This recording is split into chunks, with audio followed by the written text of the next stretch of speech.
디도서 2장 11절로 15절까지 말씀 제가 먼저 읽고 여러분들이 그 다음에 읽고 마지막 절은 합독하시겠습니다.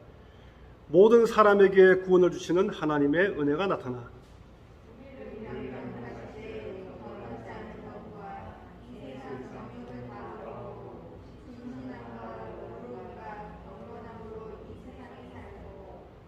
복스러운 소망과 우리의 크신 하나님 구주 예수 그리스도의 영광이 나타나심을 기다리게 하셨습니다.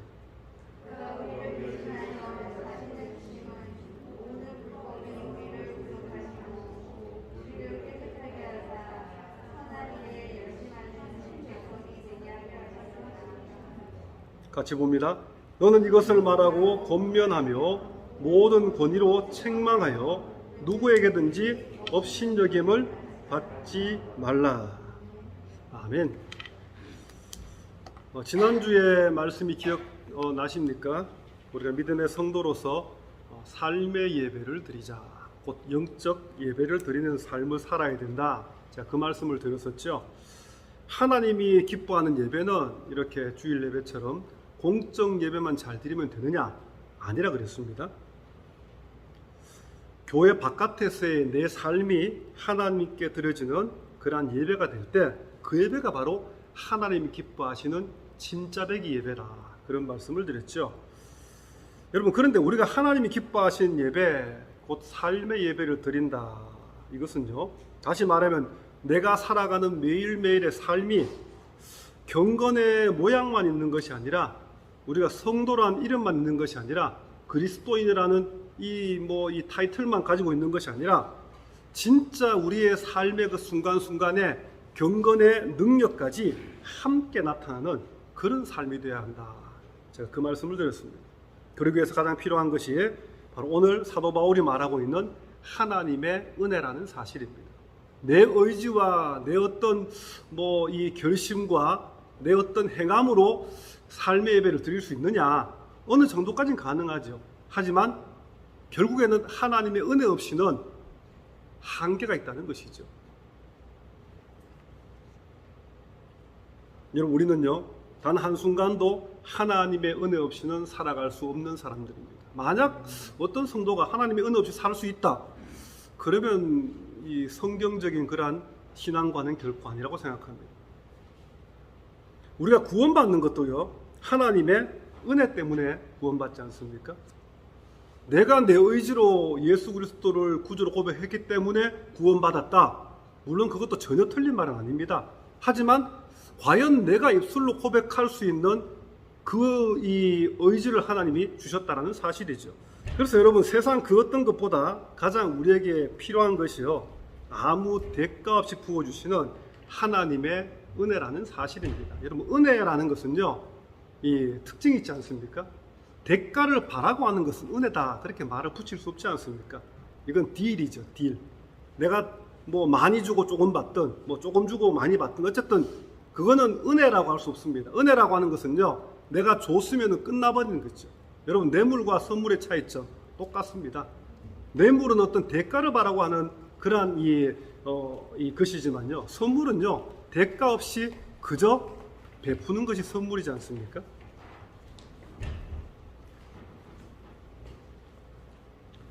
여러분, 고기도요, 먹어본 사람이 고기 맛을 알지 않습니까? 은혜도요, 누려본 사람이 그 은혜의 맛을 압니다. 여러분, 하나님이 부으신 은혜가요, 얼마나 귀하고 소중한지를 아는 것은요, 저는 그것이 가장 큰 축복 가운데 한 가지라, 그렇게 생각을 합니다. 그래서 은혜를 받아본 사람과 아직 은혜를 받아보지 않은 사람은 겉으로 볼 때는 신앙생활이 비슷비슷해 보입니다. 교회에서 보는 모습만 보면은 기도도 잘하고 헌금 생활도 잘하고 예배도 잘 드리고 찬송도 잘하고, 교회 안에서 예배 드리는 모습만 보면 별 차이를 못 느낍니다. 근데 은혜를 받아본 사람과 은혜를 별로 이렇게 못 받아본 사람은요, 교회 바깥에서의 삶의 어떤 태도나 삶의 시간들, 삶의 모습들이 다르다는 것이죠. 이제 오늘 본문 말씀을 한번 돌아가 보시기 바랍니다. 자, 먼저 본문 11절 말씀, 디도서 2장 11절 말씀 보시면은요, 모든 사람에게 구원을 주시는 하나님의 은혜가 나타나, 그렇게 말합니다. 여러분, 구원이 뭐죠? 많은 성도들이 구원은 천국 가는 거다, 단순히 그렇게 생각을 합니다. 틀린 말은 아닙니다. 그런데 그것은 너무 단순한 생각이고요. 천국 가는 것은 구원을 통한 결과이지 구원 그 자체는 아니라는 것입니다. 이 헬라어로 구원이라는 단어가 이 소테리오스라는 단어인데요, 죄로부터 벗어나는 것, 죄로부터 해방되는 것, 그게 바로 구원이라는 의미입니다. 여러분, 우리 인생이 스스로는 결코 벗어날 수 없는 굴레가 바로 이 죄지 않습니까? 죄의 굴레입니다. 가난의 굴레 벗어날 수 있습니다. 환경이 받쳐주고 내가 어떤 이 내게 주어진 시간들의 삶 속에 최선을 다할 때 쉽지는 않지만 벗어날 수 있어요. 신분의 굴레 벗어날 수 있습니다. 환경이 바뀌면요. 근데 죄의 굴레는요, 그 어떤 대가를 치르더라도 벗어날 수 없는, 우리의 어쩔 수 없는 인간적인 한계라는 것이죠. 바로 그 죄의 굴레를 벗어날 수 있도록 해주신 그 하나님의 은혜를 통해서 우리에게 값없이 주어진 것이 바로 죄의 굴레로부터 해방된 구원의 은혜다. 오늘 말씀은 그렇게 말합니다. 근데 이 구원의 은혜가 가지고 있는 이 최고의 축복이 있는데요, 그것은 특정한 사람에게 해당되는 것이 아니라 지금도 주의 시들은 자신들만 하나님의 백성이고 하나님의 택한 자녀다, 그렇게 믿고 있지 않습니까? 그거는 그들만의 생각일 뿐이고요. 이 구원의 은혜는 어떤 특정한 대상에만 국한된 게 아니라 모든 사람에게 구원의 은혜가 나타난다는 사실입니다. 그렇다면 구원에 나타날 때요, 과연 어떤 변화의 역사가 일어나는지 본문 12절 말씀 우리 한번 다 같이 읽어볼까요? 시작. 우리를 양육하시되 경건하지 않은 것과 이 세상 정욕을 다 버리고 신중함과 의로움과 경건함으로 이 세상에 살고. 자, 여기 보면 우리를 양육하신다, 이 말은요, 우리가 세상 가운데서 온전한 믿음의 사람으로 살아갈 수 있도록 말씀을 통해서 우리를 가르쳐 주시고 또 훈련시켜 주신다라는 뜻입니다. 여러분, 제 아무리 강력한 군대도요, 계속적인 어떤 훈련의 업데이트가 안 되면은 그 군대가 계속해서 강력한 군대가 될 수 있습니까? 시간이 지나면서 점점 더 그 군사력은 떨어질 수밖에 없다는 것이죠. 신앙생활도 마찬가지입니다. 가끔 보면은 10년, 20년, 30년 전에 내가 열심으로 신앙생활했을 때, 뜨거웠을 때, 그때 그 믿음 가지고 20년, 30년 계속 재탕, 삼탕 우려먹는 그런 분들이 있습니다. 가끔 보셨죠? 내가 캐나다의 우리 이민자들 가운데 꼭 신앙생활 아니래도 과거 한국에서 내가 이름만 대면은 어느 동네에서 내가 다 아는 유명인사였어, 이런 분들 참 많이 봤습니다. 내가 이만한 이 기업체 오너였고 내가 한국에서는 어떤 삶을 살았는데 지금은 그냥 아무도 알아주지 않는 저렇게 평범한 삶을 살고 있다, 그런 분들 꽤 많이 봤습니다. 자, 중요한 것은요, 그 과거에 화려했던 삶은 하나의 지나간 순간이고 경험일 뿐이지 지금 내 삶에 있어서 아무런 도움도 안 된다는 것이죠. 내게 주어진 현재의 시간을 정말 최선을 다해서 하루하루 살아내는 것, 그게 진짜 어떤 삶의 바람직한 태도지 않습니까? 신앙생활도 마찬가지입니다. 과거에 내가 오래전에 젊을 때 청년 시절에 그렇게 뜨거웠던 열정과 신앙생활을 했다, 물론 좋은 경험이죠. 하지만 지금은 어떤가? 여러분, 신앙이라고 하는 것은요, 항상 현재성이 중요합니다. 과거에 뜨거웠던 경험들은 하나의 활력소가 될 수 있고 보탬이 될 수는 있겠지만 중요한 것은 지금 내가 어떤 신앙생활을 하고 있느냐. 여러분, 코로나 때문에 한 1년 반 정도 전 세계적으로 특히 우리 한인교회들, 한국교회들은 특히 더 그런 것 같아요. 정말 신앙이 확 곤두박쳤지 않습니까? 교회마다 참 이 한 100개 교회 얘기를 들어보면은 잘 되는 교회는 한두 교회입니다. 그나마 현상 유지 이 정도 겨우겨우 버티고 있다, 이런 교회가 한 3분의 1이고요. 3분의 2는 그냥 말로 할 수 없을 정도로 다운되어 있습니다.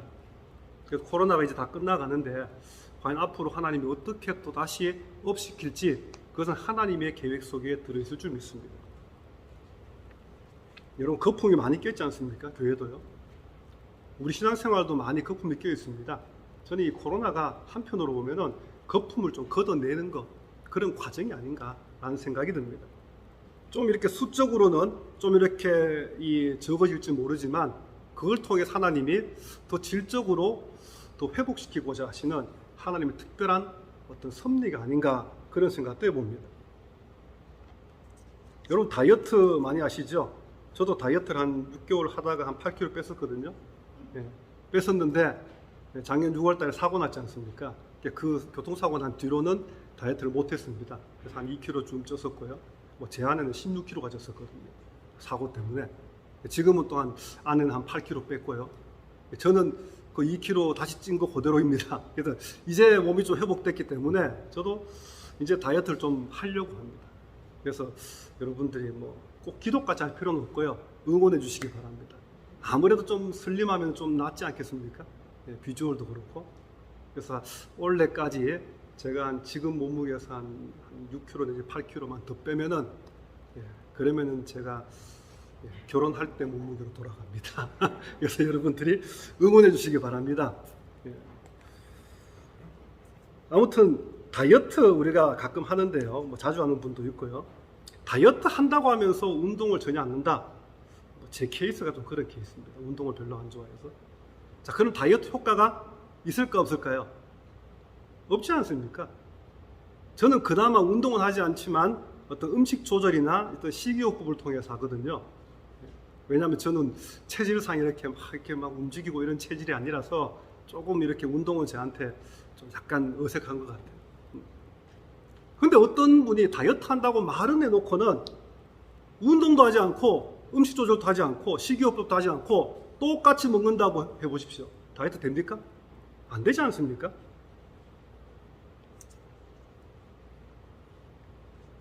여러분 지금 나는요 과연 신앙생활 가운데 어떤 것을 좀 더 덜어내고 있는지 불필요한 것들을 다이어트가 뭡니까? 내 몸에서 불필요한 어떤 필요 없는 것들 좀 이렇게 끄집어내는 거 아닙니까? 덜어내는 거 아닙니까? 내 신앙생활에서 과연 내가 덜어내야 될 게 무엇인지 과감하게 좀 힘은 들지만은 잘라내야 되는 것이 무엇인지 여러분들 한번 점검해 보시기 바랍니다.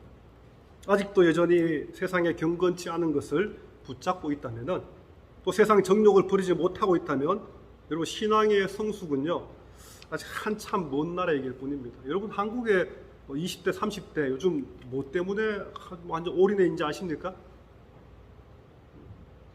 코인 동전이 아니고요 비트코인을 비롯해서 그 아류들 알트코인이라고 그러죠. 그것 때문에 완전히 인생이 엉망이 된 청년들이 너무너무 많습니다. 물론 개중에는 아주 일확천금을 벌었다는 사람도 있지만요. 저는 일확천금을 벌었다고 해서 그 인생이 과연 앞으로 미래가 행복할 것이냐? 글쎄 저는 퀘스천 마크를 달 수밖에 없습니다. 잘 다니는 직장도 그만둬버리고요. 내가 몇십억을 벌었는데 쥐꼬리만큼 한 달에 몇백만 원 받고 내가 그거 일하겠느냐? 그런 마인드로 앞으로 남은 삶을 살다가는요. 결국 망하는 거지 않습니까? 아무리 지금 현실이 힘들고 비전이 없고 뭔가 보이는 게 없다 할지라도요. 우리가 정말 이 하나님이 기뻐하시지 않는 곳에 거기에 올인해서 안 된다는 것이죠. 잠깐 이렇게 한눈 팔 수는 있습니다. 누구나. 그게 아니라 인생 전체를 거기에 올인한다는 것은 아주 위험한 도박이라는 것이죠. 우리가 믿음의 사람이라고 하면서 세상에 경건치 않은 것을 계속 붙잡고 있다. 그건 문제가 있습니다. 세상의 정욕을 버리지 못하고 있다. 자, 그렇게 되면 신앙의 성숙하고는 한참 거리가 먼 나라이길 뿐이 된다는 것입니다. 여러분 믿음의 성숙이 이루어지기 위해서 가장 중요한 것은요. 신앙생활에 방해되는 것이 있으면은 신앙의 성숙을 방해하는 것이 있으면 그걸 하나하나 버리는 훈련을 해야 됩니다. 요즘 저하고 제 아내하고 이렇게 짐 정리를 하고 있습니다. 그래서 하나하나 이렇게 버리는 훈련을 하고 있는데 제 아내는 좀 더 많이 버리자, 저는 조금 덜 버리자. 그래서 지금 옷도 많이 정리하고 하여튼 책도 정리하고 제가 지금 살고 있는 집에 올 때 고전에 살고 있는 집보다가 한 3분의 2로 줄여서 왔거든요. 짐이 안 들어가는 거예요. 꺼내보니까. 3분의 1의 짐을 줄였습니다. 근데 또 한 3년 반 살다 보니까 또 짐이 느는 거죠. 또 요즘 한 3주 전부터 계속 거의 에브리데이 짐을 줄이고 있습니다. 정리하면서. 정리하면서 처음에 표시가 안 났는데 이제 한 3주 하니까 이제 조금씩 표시가 나더라고요. 막 지저분했던 것이 조금 깔끔해 보이고, 마음 자세부터 조금 이렇게 정돈되는 그런 느낌을 받습니다. 불필요한 것을 우리는 너무 많이 가지고 있지 않습니까? 신앙생활 속에서도요, 불필요한 것들을 너무 많이 가지고 있습니다. 좀 버려야 됩니다. 좀 덜어내야 된다는 것이죠. 이 버리는 훈련이 잘 되면요, 그 다음에 자연스럽게 주어지는 은혜가요, 오늘 바울이 디도에게 말하고 있는 신중함과 의로움과 경건함이라는 것입니다. 그렇다면 우리가 과연 어떻게 하면 의롭고 경건하게 살 수 있을까? 여러분, 이거는요, 믿음이 자라고 성숙에 이르게 되면 자연스럽게 이루어지는 겁니다. 여러분, 불필요한 것들 덜어내면은 그 자리가 그냥 뻥 비어 있을까요? 필요한 것들이 채워지지 않습니까? 불필요한 것이 덜어내면은 그 자리에는 꼭 필요한 것들이 채워지기 마련입니다. 그걸 통해서 신앙생활 역시 성숙으로 향해 가게 된다는 것입니다. 계속해서 보면 13절 말씀 보시면은요, 복스러운 소망과 우리의 크신 하나님 구주 예수 그리스도의 영광이 나타나심을 기다리게 하셨으니, 그렇게 말하죠. 여기 보면 구원받은 성도들이 이 세상에 살면서 기다리는 것을 두 가지로 말합니다. 자, 복스러운 소망 한 가지고요. 이건 뭡니까? 영생에 대한 소망을 의미합니다. 두 번째는요, 하나님 구주 예수 그리스도의 영광. 이걸 조금 풀어 설명하면은 하나님이신 구주 예수 그리스도의 영광. 이거는 간단하게 이 표현한다면은 다시 오실 예수님을 의미합니다. 예수 그리스도의 재림을 의미합니다. 바로 영생에 대한 소망이 첫 번째고요, 예수 그리스도의 재림이 두 번째입니다. 근데 이 영생과 재림에 대한 소망 또한 하나님이 부어주시는 은혜를 통해 우리 심령 가운데 자리 잡게 된다는 것입니다. 여러분, 신앙생활이 시작한 지 얼마 안 되시는 초신자들의 경우 있죠. 이제 막 한 1년 됐다, 6개월 됐다, 이런 분들이요, 이 영생의 소망, 재림에 대한 소망을 가지기가 쉬울까 어려울까요? 어렵습니다. 힘듭니다. 특별한 분들은 아주 짧은 시간에도 아주 믿음이 성숙해 이런 분도 있지만은 대부분은요, 최소한 몇 년 걸리더라고요. 제가 보니까 최소한 몇 년 걸립니다. 제가 한국에서 이 분모사로 있을 때 청년들을 이렇게 청년부를 맡은 적이 있는데요, 제가 맡고 있는 청년들이 이제 직장 생활하는 청년들이었습니다. 그래서 한 80명 정도 청년들을 26세부터 34세까지 청년들이었는데요. 근데 그 청년들 가운데 막 이렇게 막 들어왔다 나갔다 하는 청년들이 꽤 많았어요. 근데 이 청년들 가운데 가만히 보니까 그 당시에 이 술, 담배를 해결하지 못한 청년들이 꽤 있었습니다.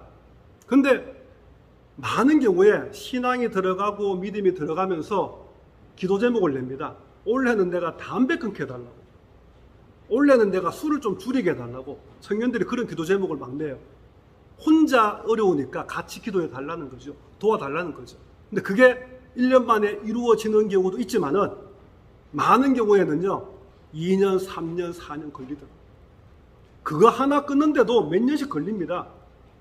근데 그거보다 훨씬 더 중요한 영생에 대한 소망, 재림에 대한 소망을 내 마음에 확신을 가진다는 것은 시간이 더 걸릴 수도 있다는 것이죠. 그래서 여러분들 신앙생활 하신 지 얼마 안 되시는 분이 아직까지도 그런 확신이 없다고 해서 너무 이렇게 아직까지도 저렇게밖에 안 돼, 그런 생각하시면 안 됩니다. 충분히 시간을 줘야 된다는 것이죠. 5년 걸릴 수도 있고 10년 걸릴 수도 있습니다. 때로는요, 장로님이 되고 목사가 됐는데도 아직까지도 그에 대한 확신이 부족한 경우도 있습니다. 제가 아는 선배 목사님 한번 말씀드렸죠.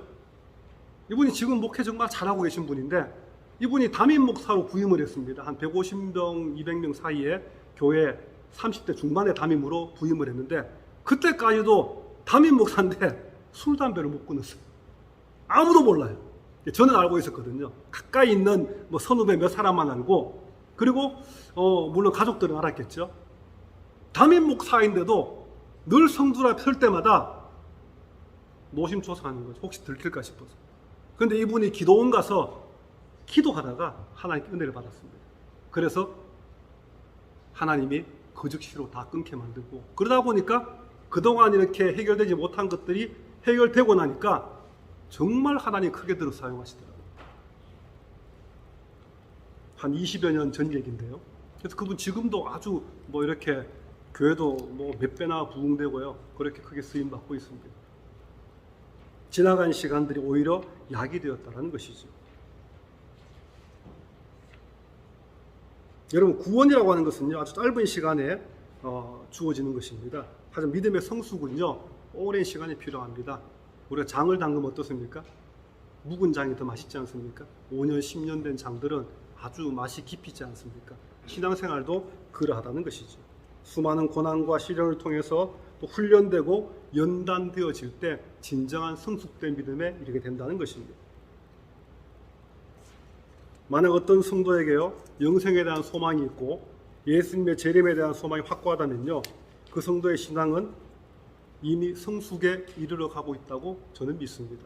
물론 다른 것들이 좀 부족할지라도요. 이제 본문 14절 말씀 보시기 바랍니다. 자, 그가 우리를 대신하여 자신을 주심은 모든 불법에서 우리를 속량하시고 우리를 깨끗하게 하사 선한 일을 열심히 하는 자기 백성이 되게 하려 하심이라. 자, 예전 이 개혁 성경에서는 자기 백성이라는 단어 대신에 친백성 이런 단어였고요. 이 속량이란 말은 바뀌기 전 개혁 성경에서는 구속이란 단어였습니다. 뭐 의미는 똑같습니다. 이 의미는요, 속전을 받고 놓아주다 이런 의미입니다. 대가를 치르고 풀어주다 이런 뜻입니다. 결국 하나님이 친히 우리 죄에 대한 대가를 치르기 위한 그러한 속전이 되셨다 그런 뜻입니다. 그래서 죄로 인해 항상 오염되어 있던 우리 영혼이요, 예수님의 보혈로 깨끗함의 은혜를 입게 된 것입니다. 여러분, 은혜가 나타나는 곳에는요, 반드시 뭐가 일어납니까? 변화의 물결이 일어나게 되어 있습니다. 하나님 은혜가 부어졌는데 그냥 아무런 바뀌는 게 없다, 아니라는 것이죠. 자, 반대로 한번 생각해 보십시오. 아무것도 바뀌는 게 없다. 그렇다면 하나님의 은혜의 물결이 아직 안 부어졌다는 것이죠. 그때는 하나님의 은혜를 부어달라고 기도해야 되고 하나님의 뜻을 구해야 된다는 것입니다. 신앙생활에 변화가 없다, 위험한 겁니다. 10년 전이나 지금이나 똑같다, 아니라는 것이죠. 다운될 때도 있고 올라갈 때도 있고 우리의 인생도 마찬가지입니다. 똑같은 삶을 살면 어떻습니까? 우울증에 빠지죠. 매너리즘에 빠집니다. 코로나 때문에 변화 없이 똑같이 살다 보니까 우울증 지수가 확 올라갔지 않습니까? 전 세계적으로. 그러다 보니까 정신과 의사들만 난리 났습니다. 네. 정신과 의사들만 아주 뭐 호황이지 않습니까? 우울증 환자가 자꾸 늘어다 보니까. 신앙생활도요, 이 자전거 바퀴와 같습니다. 빨리 갈 수도 있고 늦게 갈 수도 있고 뒤로 갈 수도 있지만 어쨌든 멈추어서 안 된다는 것이죠. 계속 밟아야 됩니다. 멈추면은 넘어진다는 것이죠. 그래서 신앙생활은요, 변화를 통해서 성숙에 이르게 된다는 것입니다. 가끔은요, 우리가 아무리 해도 도저히 변할 것 같지 않던 그런 이 사람들 볼 때 있지 않습니까? 저분은 30년 신앙생활 했는데 아직도 똑같아. 그런 분 가끔 있지 않습니까?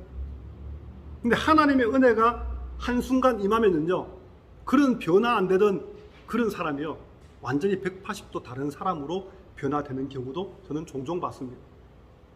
불가능이 아니라는 것이죠. 인생을 살아가는 목적이 그저 돈 벌고 뭐 세상에 권세를 얻기 위한 그런 어떤 인생관이었다면은 구원의 은혜를 체험하고 나니까 그때부터는 인생을 살아가는 목적이 그냥 확 바뀌는 경우도 있고 서서히 바뀌는 경우도 있지만 바뀌더라는 것이죠. 그래서 자신의 인생을 하나님의 영광을 위해 살고요, 내가 똑같은 일을 하는데 그때는 돈 벌기 위해서 일을 했지만 이제는 하나님의 영광을 위해 살게 되는 것이죠. 돈 버는 건 그 다음에 문제고요. 이게 바로 믿음이 자라고 성숙에 이르는 것이고요, 하나님이 기뻐하시는 믿음이고, 지난 시간에 말씀드렸던 그런 삶의 예배, 영적 예배자의 삶이라는 것입니다. 사도 바울이 본문에서 말한 선한 일이란 뭐냐 하면요, 단순히 도덕적으로 윤리적으로 뭐 이렇게 착한 삶을 산다, 그게 아닙니다. 하나님의 영광을 위한 일, 하나님의 기뻐하시는 그러한 일을 선한 일이라 바울은 그렇게 말합니다. 저와 여러분들에게 주어진 매일매일의 삶이요, 값없이 주신 하나님의 그 은혜를 하나하나 갚아나가는 그런 삶이 되시기를 주님으로 축원합니다. 여러분, 신앙생활 어떻게 성공합니까? 거창하게 생각하지 마십시오. 어떻게 하면 신앙생활을 성공적으로 살 수 있을까? 여러분, 하루하루 내게 주어진 삶 속에서 하나님이 기뻐하시는 그런 일들을 하면 됩니다. 삶의 예배를 드리면 된다는 것이죠. 그게 바로 성공적인 신앙생활이라는 사실입니다. 이제 마지막 구절인 15절 말씀을 보시기 바랍니다.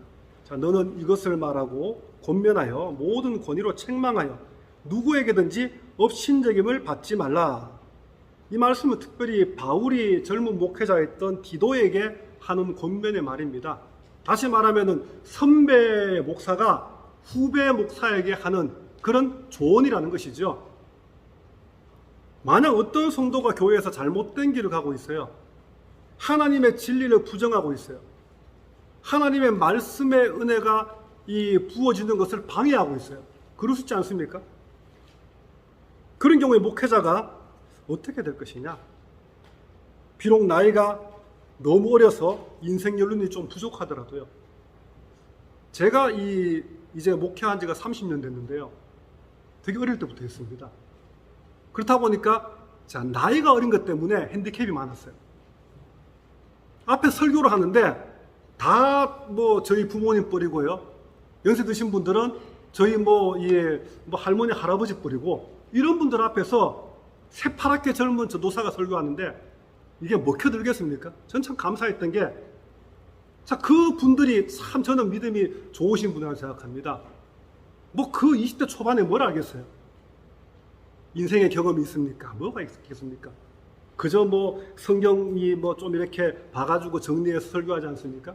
근데 그 메시지에도 아멘을 하고 하나님의 은혜가 임하더라는 것이죠.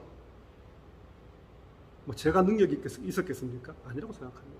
그분들이 준비되어 있었기 때문에 앞에서 어떤 설교자가 설교하더라도 하나님의 말씀으로 받는 믿음의 준비가 되어 있기 때문에 그게 은혜가 되더라는 것이죠.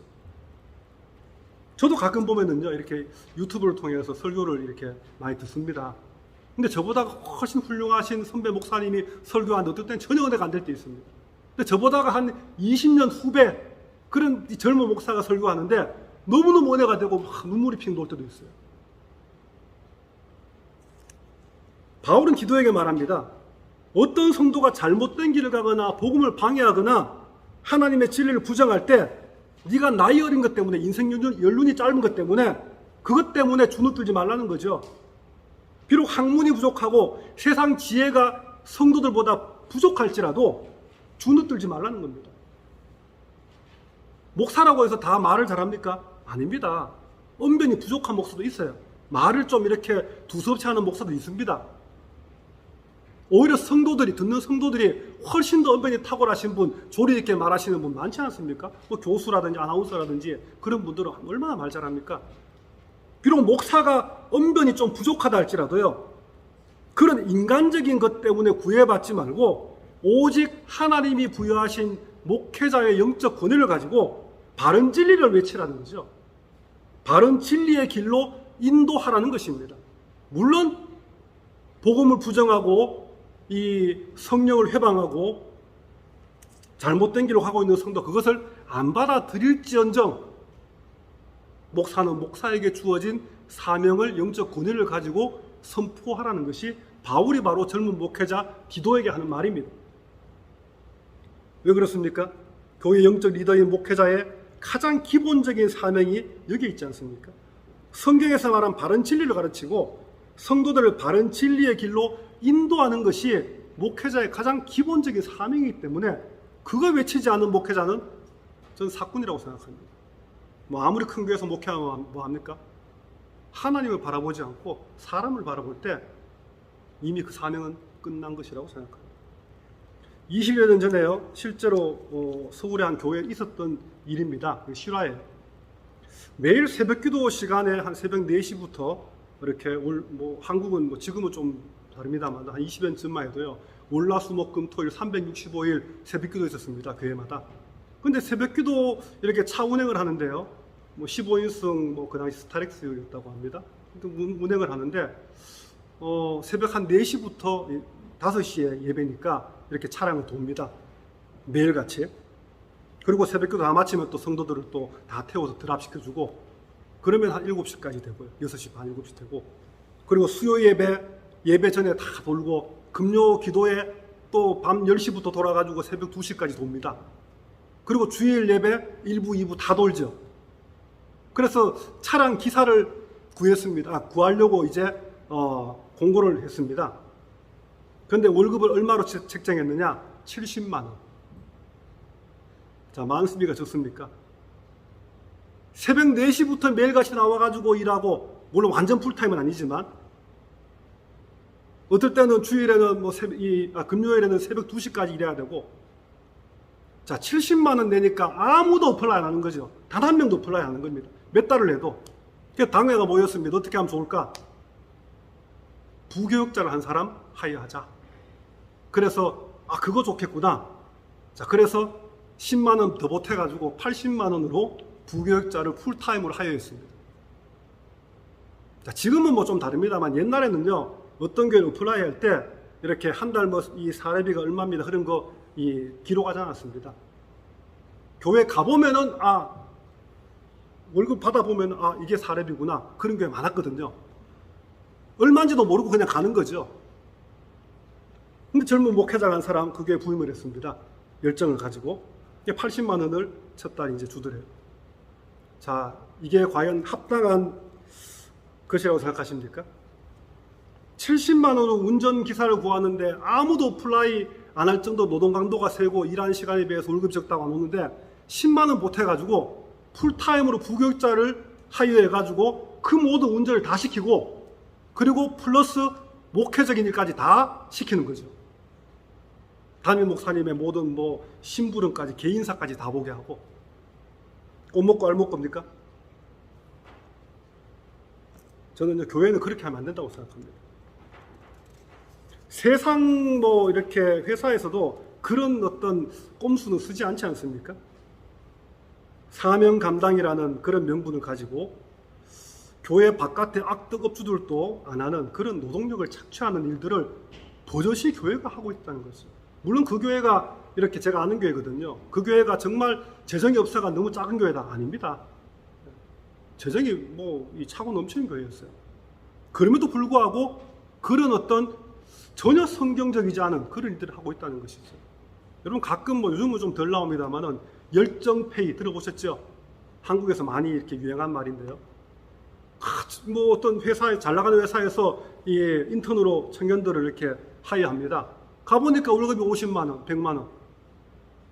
그래도 정직원 되려면 참으라는 거죠. 근데 회사가 정말 정직원 되기 위해서 템포리로 쓰면 다행인데 6개월 쓰고 나가라 그러고요. 또 새로 뽑고 또 새로 뽑고 50만 원 주고 계속 사람 써먹는 거죠.